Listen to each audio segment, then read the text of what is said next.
This is the subject matter of insurance and therefore properly described as correct insertion. It is the due responsibility of the policy holder. Why do I use this statement? Now, where you are living is a very important point, because if the insurance company wants to send some notification, which means to say that is it an hazardous occupation or is it a normal occupation? Does it involve too much of risk?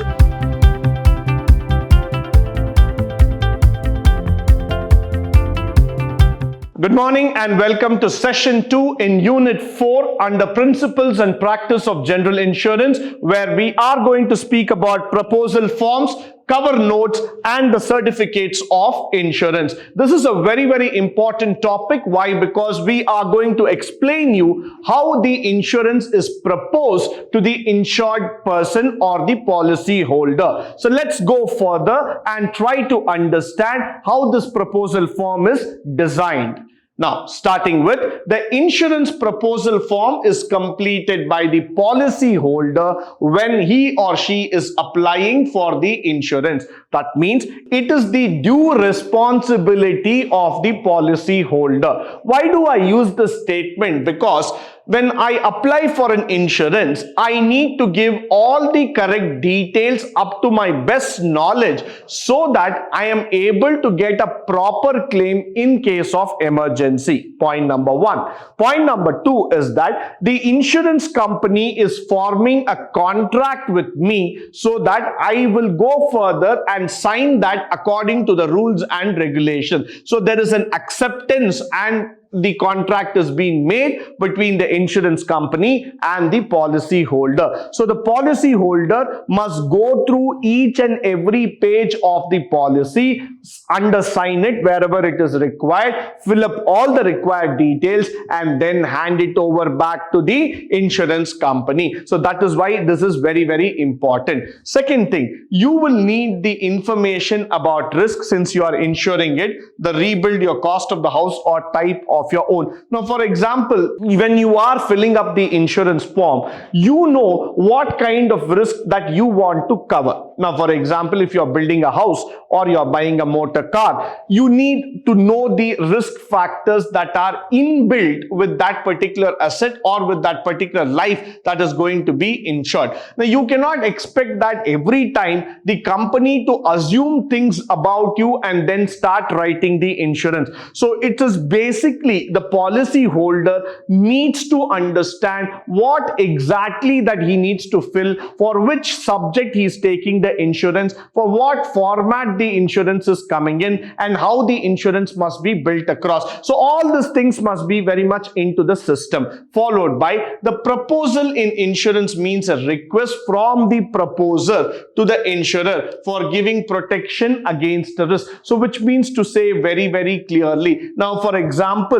the proposal that is going to comes from the insurer. The proposal comes to the insurer giving protection against the risk. So the company says to the insured person, to the policy holder, yes, we will provide you an insurance coverage for this particular risk based on our policies, based on our standard rules and regulation. Only after all these factors are over, the declaration is completely done and the insurance is now being awarded to you. So until then, the insurance process is not complete. Now, moving further, the request may be made orally. Yes, these days we have mobile phones, we have telephones, so you can make it orally, or through writing a letter, or very formally through a printed proposal supplied by the insurers. Normally, the insurance company will go in the third method, which means formally they will print out the document with your name, address, date of birth, sex, gender, all those factors,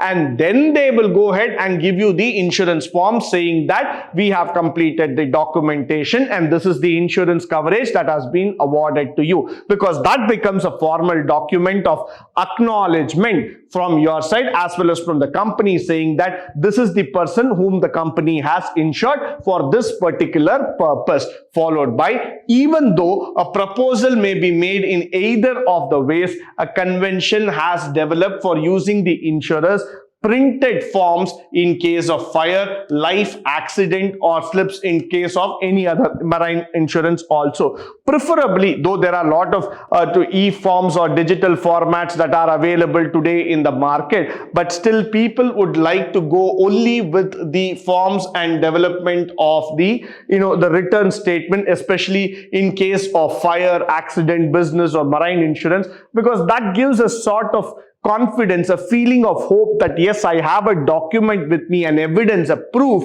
so that tomorrow if anything happens, I can go back to the company and I can claim my insurance. With that, we also need to understand, for the proper understanding of the proposal form, the student should try to go through the specimen forms of the branches of insurance. Now, this is an exercise which I would like to suggest each one of you. If you happen to go through Google, or if you happen to go through any of the insurance company, you will get many proposal forms which are available in the internet. Plus, it is also available to you in form of company, so that you can go through and have a practical experience of how a proposal form looks and what are all the key criteria that are being followed in the proposal form altogether. In this post, an attempt shall be made to discuss in general the terms, the common questions that is expected in the form of a proposal factor. So you will come across to know, when you look into 5 or 10 different types of insurance company, the proposal form might apparently look same, because all of them will try to follow a common pattern, but then you will try to understand what are all the common questions that are repeated from one form to another, because there are certain things where the insurance companies are very, very clear about launching it. So it becomes very, very important for you to understand what are the questions, how they are asked, what is the purpose behind it. All those factors will be made clear under this proposal form. Now, the first thing that the proposal form needs you to understand is name. Name of the proposer is very, very important identification. It should be correctly and accurately written so that the policy will incorporate the correct name and identity. Very, very important and the fundamental step in terms of writing a proposal form or an insurance, which means to say that the name of the proposer, if I am taking the proposal form, I have to spell my name correctly as per the identity records, whichever identity I'm giving it, so that tomorrow when the insurance is being claimed by me, I have a correct identification, because the company will ask for whether you are the person. What is the identification proof?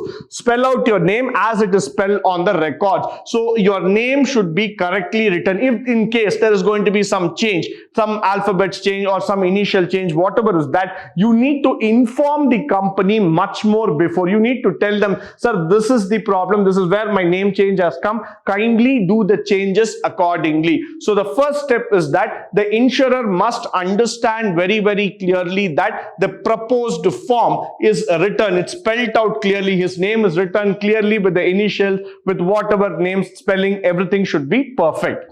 Next thing, the address. Where is the concerned person located? So address should be accurate because several reasons such as identity, communication, sometimes this is important for rating purpose. All those things are matters in terms of the address. Now, where you are living is a very, very important point, because if the insurance company wants to send some notification, wants to send some identity, wants to send some factors, or they want to identify, they want to know where you live, where is your address, if they want to send some check, if they want to send some claim forms, whatever to that, we have to go through the proper address. So it is important that you mention the correct address with PIN code and the nearest landmark, so that the claims or the address or the the notifications comes to you exactly on time. So that is why this becomes a very, very important purpose altogether. So it is always mandatory for us to spell the address correctly.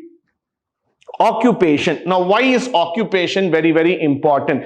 Information as to occupation is particularly important in the case of life insurance, personal accident insurance and liability insurance, as this will influence the rate of decision of the underwriter. This is a very, very important thing. I will tell you what kind of occupation you are.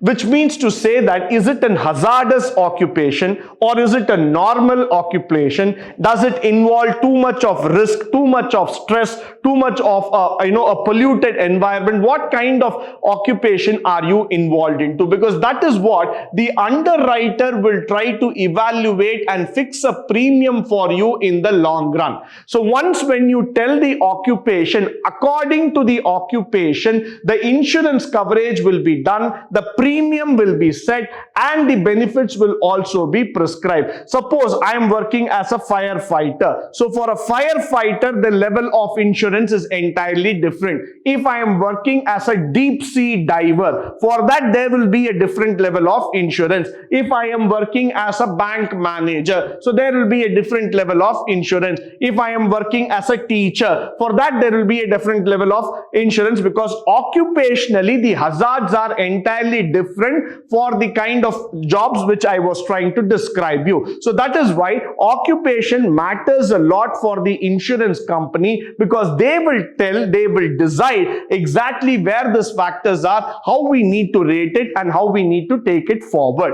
With that, we also try to look into the subject matter. What is a subject matter? This is the subject matter of insurance and therefore properly described as correct insertion altogether. Now, why do I say this as the subject matter? Because this is why we are taking the insurance. Now, you cannot go back and tell that, sir, I'm taking the insurance just for a common purpose, just for a general purpose, just for fun. Now, you cannot make a statement like that. Insurance is for a specific purpose. So, please tell out what is the purpose for which it is taken. The subject matter: endowment policy, life insurance policy, money back policy, accidental claim policy, personal accident policy, fire policy, marine policy. So you need to spell out very clearly what is the subject that is involved and the subject matter for which it is mentioned in the document. Only for that the insurance coverage will be given. So that is why subject matter always matters to you in terms of writing the policy.